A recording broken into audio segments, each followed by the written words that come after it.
শ্রীকৃষ্ণ, রাধে রাধে। নদিয়া থেকে সানি দাস দেখুন ওনার প্রভুদের জন্য এই প্রিমিয়াম ধূপগুলো নিয়েছে ল্যাভেন্ডারের প্রিমিয়াম ধূপ একটা 110 টাকা দাম, আস্তার একটা প্রিমিয়াম ধূপ এটাও 110 টাকা দাম, 120 টাকা এমআরপি, 30টা স্টিক থাকে এটা।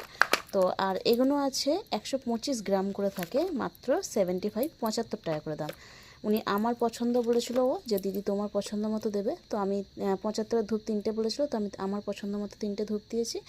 আর এটাও আমার পছন্দ মতো দিতে বলেছিল, 110-এর 2টো ধূপ দেবে। তো এটাও আমার পছন্দ মতো। এই ধূপের কিন্তু প্রত্যেকটাই আমার পছন্দের মতো, কারণ এগুলো অনেক থাকে। আমরা যেখান থেকে মাল আনি পাইকারি, বৃন্দাবনের যেহেতু এখানে ধূপ, তো ওখানে মোটামুটি একটা এরকম ডাব্বা না 100টা এর গন্ধের থাকে, 100টা 150টা গন্ধের থাকে। সেখান থেকে ভাবেন আমরা মোটামুটি 10খানা মোটামুটি পছন্দ করে গন্ধ নিয়ে আসি, 10 থেকে 12টা গন্ধ নিয়ে আসি। তো আপনারা তো ধূপের লাইভটা দেখেই নিয়েছেন, কী কী ধূপ এসেছে না এসেছে। যারা দেখেননি তারা আর একবার ইউটিউব পেজে গোলুসোনার পরিবারে দেখে নেবেন। ধূপ, আতর, সাম্বানি কাপ সব দেখিয়ে দিয়েছি। তো যাদের যা কিছু লাগবে আপনারা স্ক্রিনে থাকা নাম্বারে হোয়াটসঅ্যাপ মেসেজ করবেন, অবশ্যই স্ক্রিনশট দিয়ে কিন্তু মেসেজ করবেন। জয় রাধে।